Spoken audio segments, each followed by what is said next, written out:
Hola, buenas tardes, noches desde Noruega, un país que probablemente no se asocie con cultivo de tilapia, pero desde luego es una referencia en tecnología y un referente con el éxito de la cadena productiva de salmón.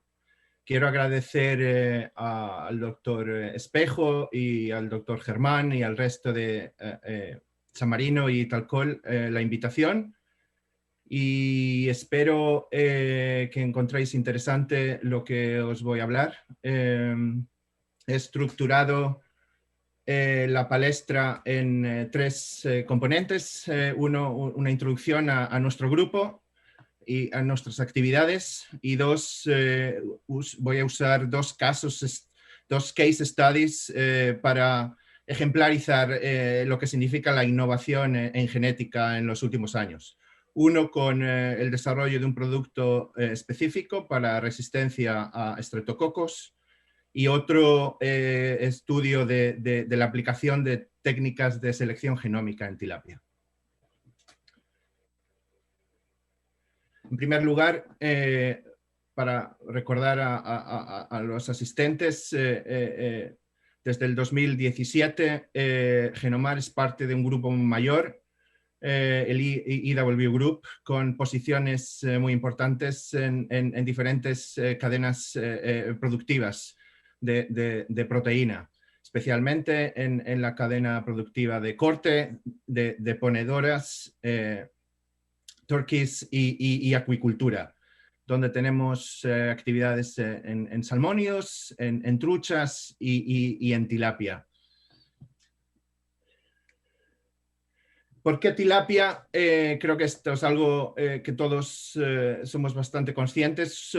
Uno es obviamente la perspectiva de crecimiento de las cadenas productivas de proteína animal, donde la acuicultura y la proteína acuática va a jugar un papel muy importante de crecimiento en los próximos años, en comparación con otras fuentes de proteína que van a estar más estancadas. Por otro lado, tilapia se espera, hoy ocupa un lugar importante en cuanto a volumen, es una de las tres grandes especies junto con salmón y camarón. La mayor en volumen y muy cercana en valor al salmón del Atlántico. Aunque esos valores se esperan que crezcan dramáticamente en los próximos años si se cumplen las expectativas de alcanzar 11 millones de toneladas en el 2030-35. Entonces, estas son perspectivas de Rabobank, que hace un par de años la industria ha crecido rápidamente a través principalmente de la puesta en producción de más sistemas, de más hectáreas, de más lagos, de más ríos, y se espera que siga creciendo a un ritmo similar en los próximos años con las mismas, basado en más países produciendo, pero también en más intensificación. Esto es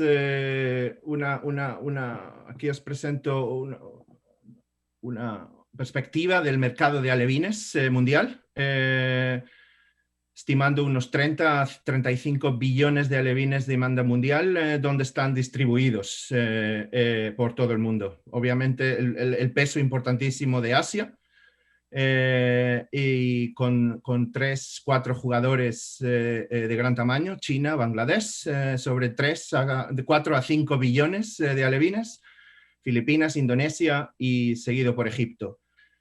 En Brasil, en Latinoamérica, son 3 principales productores, Brasil, Colombia y México. Aquí los números que presento son de tilapia negra y ignoro la tilapia roja. Entonces, un mercado para nosotros de addressable market de unos 40 billones de alevines. Que hoy, vamos a decir, con la excepción de Latinoamérica principalmente, el provisionamiento de esos alevines está llevado a cabo por empresas no profesionales, familiares, que no llevan a cabo casi ningún tipo de genética. Esto es información bastante interesante. Aquí podéis ver lo que le llamamos lo equivalente al feed conversion ratio, es el fingerling conversion ratio, es cuántos alevines son necesarios para producir 1 kilo de tilapia en los principales países productores. Con productores como Filipinas, Bangladesh, muy ineficientes, se necesitan más de 10 alevines por kilo, y productores más eficientes al final, como Brasil, Colombia, Vietnam, México. Obviamente aquí hay que entender que los mercados asiáticos crecen animales de tamaño de porción. 250 a 300 gramos, ese es un gran elemento que explica estas diferencias. Otro además es la industrialización y la eficiencia técnica. En Latinoamérica encontramos productores más capitalizados, más profesionales y que son por lo tanto capaces de implementar tecnologías y de hacer más con menos. A la derecha es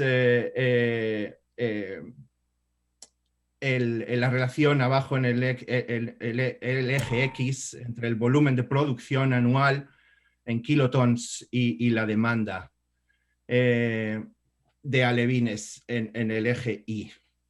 Entonces tenemos productores, como digo, muy ineficientes, como Bangladesh, que producen relativamente poco, pero necesitan muchos alevines, y productores muy, muy eficientes como Brasil. Entonces, Genomar, ¿cuál es nuestra estrategia de creación de valor en esta cadena? Dividimos nuestras actividades en 2 divisiones, la división de genética y la división de distribución. Nuestro producto final no es el reproductor, no es el broodstock, es el alevín, es el juvenil. Por lo tanto, en genética lo que hacemos es obviamente trabajo genético de mejora continua, de implementación de nuevas tecnologías y de mejorar constantemente nuestra habilidad para seleccionar los mejores animales. Esa ganancia genética se transfiere al mercado a través de parent stock que transferimos internamente a nuestras propias empresas de distribución, que son básicamente un network de hatcheries distribuidas por diferentes partes del mundo, donde multiplicamos esa genética y producimos alevines y juveniles para el mercado. Esto es el mismo take, pero expresado diferentemente. Es el típico breeding pyramid que usamos en empresas de genética. Arriba de todo están los núcleos genéticos con un pequeño número de animales. Y ahí tenemos varias empresas jugando en ese espacio. Nuestra empresa en Noruega, la empresa en Filipinas, donde tenemos un núcleo genético, y una empresa en Brasil, Genomar Genetics Latinoamérica, donde tenemos otro núcleo genético. Ahí es donde se hace la mejora genética y la multiplicación. Porque, como sabéis, tilapia tiene una fecundidad baja, tenemos que multiplicar esos animales para ser capaces de producir suficientes animales para el mercado.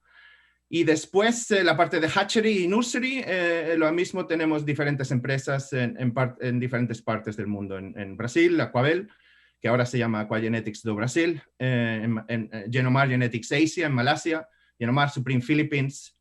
Y estamos a punto de crear, estamos en proceso de crear Genomar Genetics Vietnam, y como ha hablado el doctor Espejo, en proceso de crear Genomar Genetics Colombia. ¿Cuál es nuestra responsabilidad en esta cadena productiva? Lo tenemos muy claro, es obviamente mejorar la eficiencia económica, biológica y ecológica de la tilapicultura. a través de la ciencia genética y documentar ese progreso genético, así como mantener la diversidad genética en nuestras poblaciones, que son la base del futuro trabajo.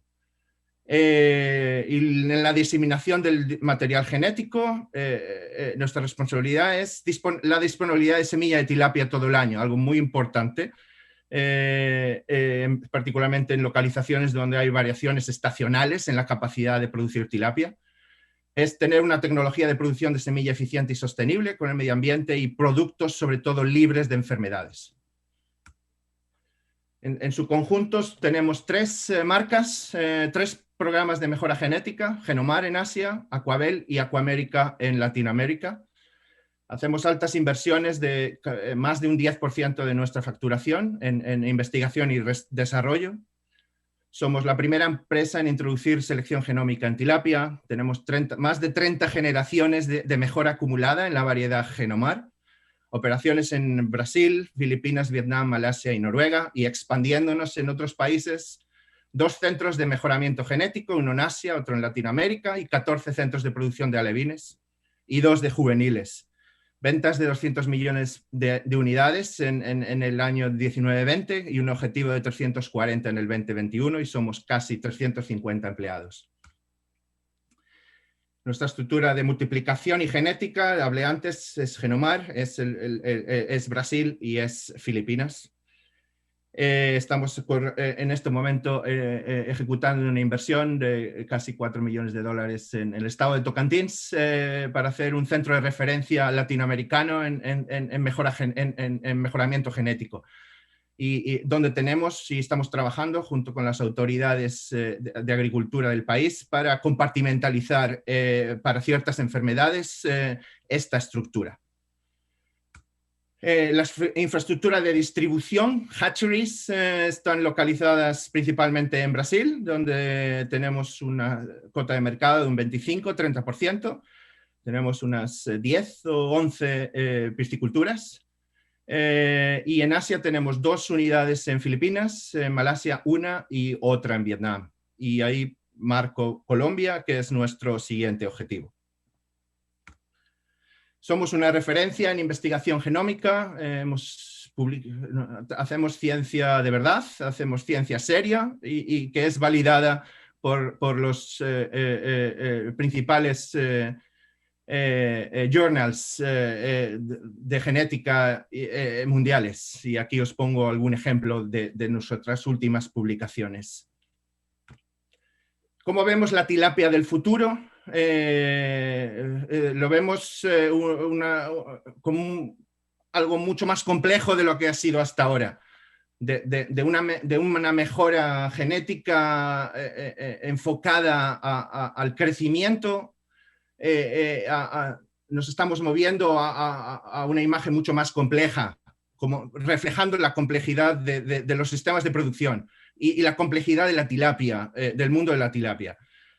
Entonces, aplicamos lo que llamamos un objetivo de selección balanceado en nuestro núcleo, donde los rasgos productivos y los rasgos funcionales que están normalmente correlacionados negativamente están balanceados 50-50. En producción nos enfocamos en crecimiento, obviamente, crecimiento diferenciado de jaulas, crecimiento diferenciado de tanque cavado, crecimiento para el mercado de 250 gramos, crecimiento para el mercado de 1000 gramos, 1200. Son rasgos diferentes. Rendimiento de filete y FCR. Hoy en día no existe una técnica para medir FCR, pero el día que llegue ahí estará. En la parte funcional, lo que le llamaríamos la rusticidad o livability en poultry, tenemos 2 componentes principales. La sobrevivencia general y la sobrevivencia a enfermedades específicas. Ahí ya avanzaré. Hemos hecho ya trabajos bastante avanzados en Streptococcus, Flavobacterium y Francisella. Y en los próximos años, obviamente, nos enfocaremos hacia el tema de virosis y aeromonas. En el tema de rusticidad generalizada, obviamente medimos la sobrevivencia de nuestras poblaciones sometidas a mejora, pero también estamos implementando un sistema de evaluación genética en diferentes medioambientes, donde mandamos poblaciones informantes a ambientes extremos que nos ayuden a medir mejor el efecto del environment en esa selección. Y obviamente tenemos mucho cuidado de que esa mejora genética no resulte en cuellos de botella de reproducción. Porque al final de nada vale tener a una tilapia que crece muy rápido pero no reproduce. Entonces intentamos balancear todo esto con una buena reproducción. La segunda parte de mi charla entonces se va a enfocar en el desarrollo de este producto que llamamos Genomar Protect, un producto enfocado a la resistencia a Streptococcus. Entonces, hoy los piscicultores tenemos varias estrategias de control y prevención de enfermedades disponibles. Los piscicultores de tilapia en particular tienen menos que otros productores de acuicultura de salmón o animales terrestres. Pero bueno, vacunación es obviamente una de ellas, las medicinas son otra, la nutrición es otra, la gestión productiva, bajar temperaturas, alimentar menos, bajar densidades. Y una nueva herramienta es la crianza selectiva, es la genética. ¿Cuáles son las ventajas de esta herramienta? Contrario a la vacunación, esta herramienta no necesita de aplicación. No necesitamos sacar los peces del agua, dormirlos, inyectarlos, vacunarlos. La tecnología ya está dentro. Uno, nos ofrece la posibilidad de una protección temprana también. En vacunación necesitamos que los animales tengan un mínimo tamaño y en algunas enfermedades ese es el tamaño precisamente donde las enfermedades actúan the most. Luego, la genética no cambia, es persistente durante todo el ciclo de cultivo. Y luego que también existe obviamente una ganancia que es acumulable a lo largo de generaciones. Entonces, los resultados de mañana van a ser mejores que los de hoy porque estamos creciendo en lo que ya obtuvimos antes. Entonces, todo empieza en este tipo de trabajos, todo empieza con esta pregunta. ¿Existe variación genética en los hospedadores para resistencia a enfermedades? La respuesta es sí. Y pongo ahí un ejemplo ahora del coronavirus, donde se ha demostrado ya que hay diferencias individuales, incluso de raza, en la severidad y en la sintomatología del coronavirus. Pero esa variación genética a enfermedades está bien demostrada ya en varias enfermedades y en varias especies de cultivo. Y pongo un par de ejemplos aquí a mi izquierda. ¿Cómo hacemos esto? Pongo aquí en inglés, pero básicamente es en los programas de mejora genética usamos familias, macho y hembra, varias, cientos de ellas. Entonces cruzamos el macho y la hembra y obtenemos una descendencia. Parte de esa descendencia va a ser candidatos para la siguiente generación. Pero parte de esa descendencia, aquí a la izquierda, la enviamos a laboratorios donde hemos desarrollado sistemas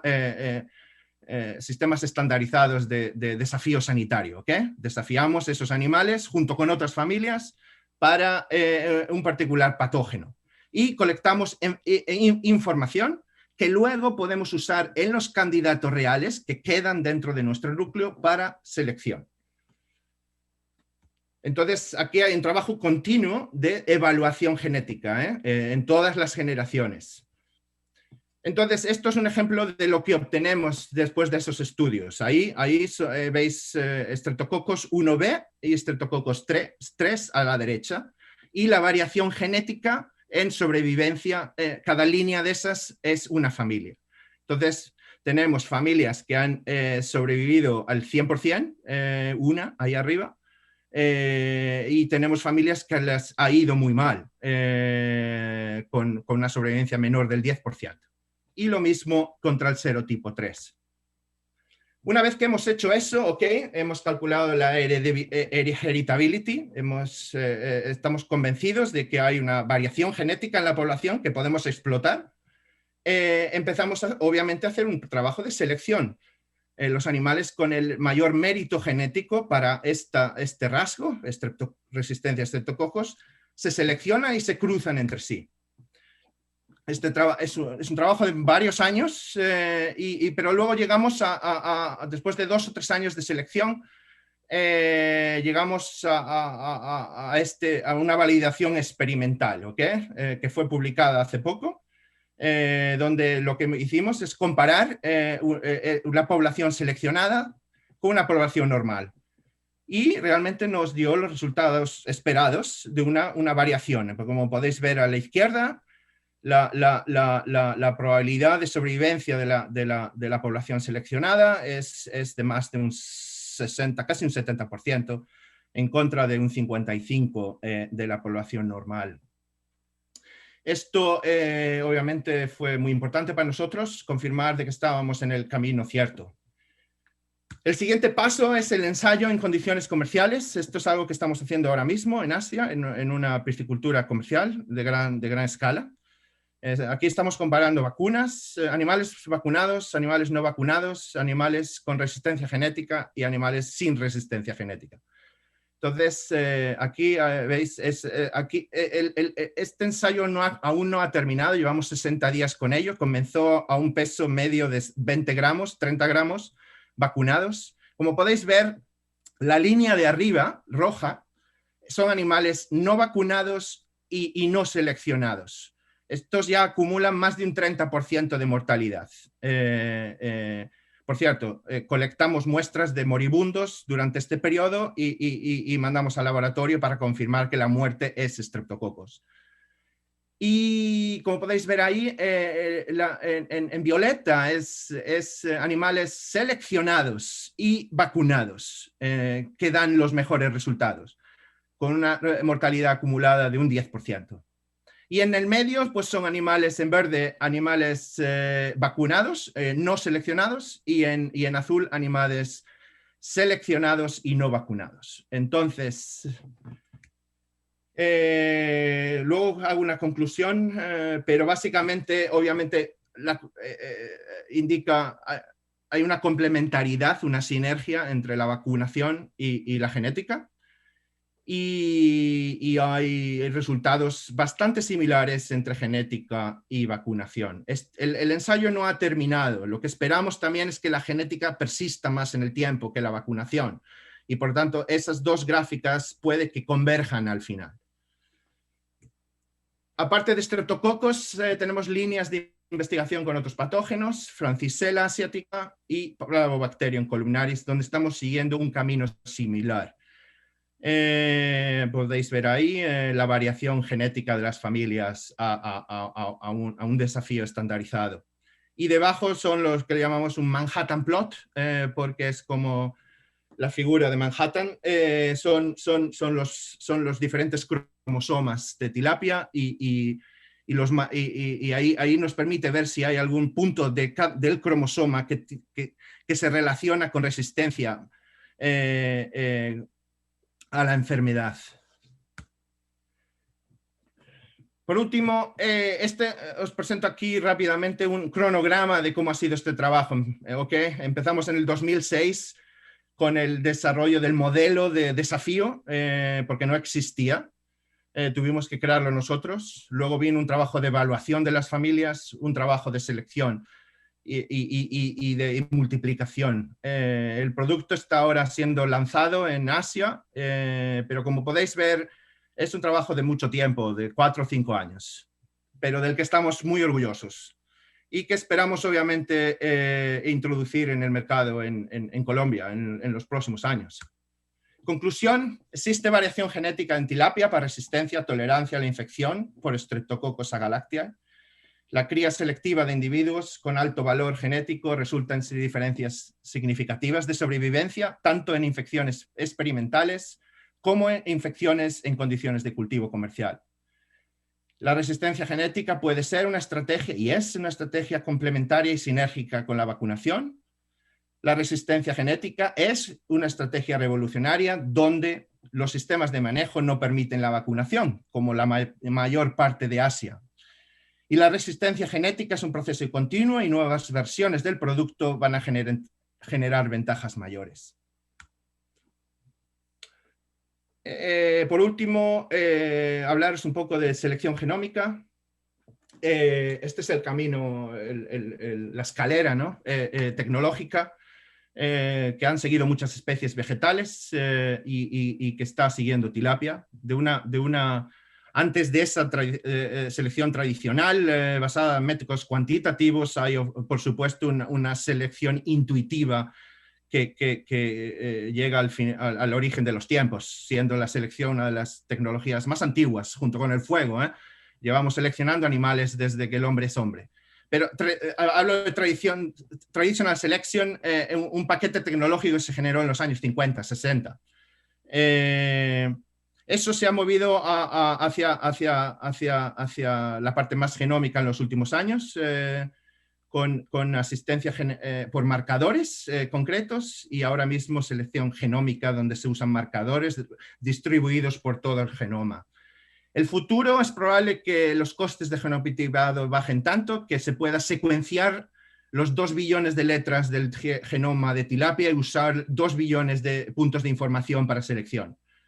Y ahí arriba está el gene editing y los organismos modificados, que puede ser otra salida tecnológica del sector, aunque hoy no está permitido en animales.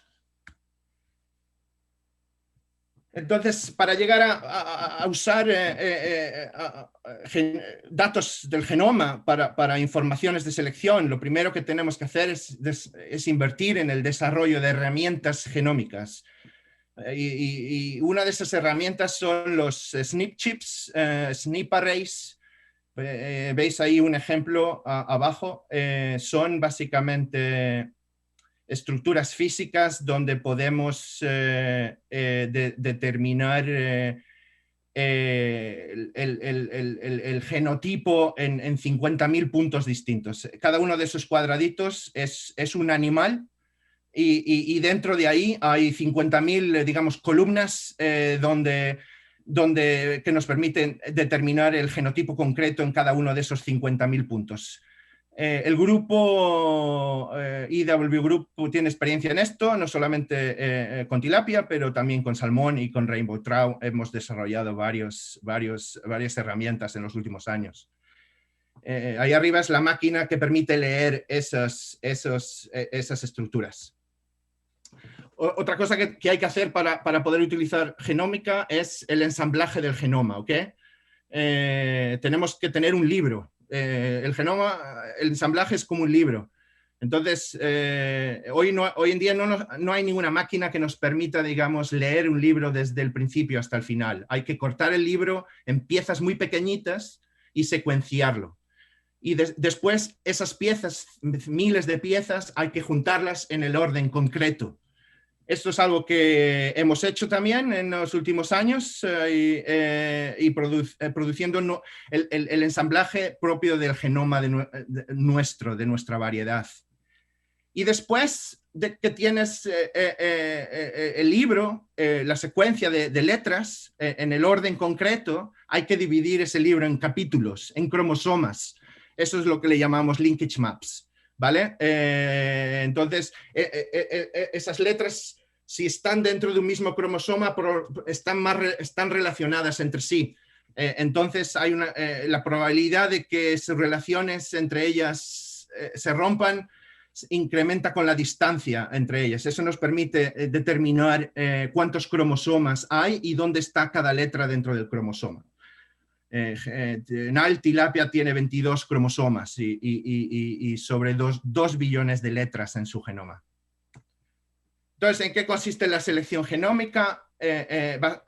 Como sabéis, un 98% de esas letras son iguales entre los individuos. Solamente un 2% o menos es diferente.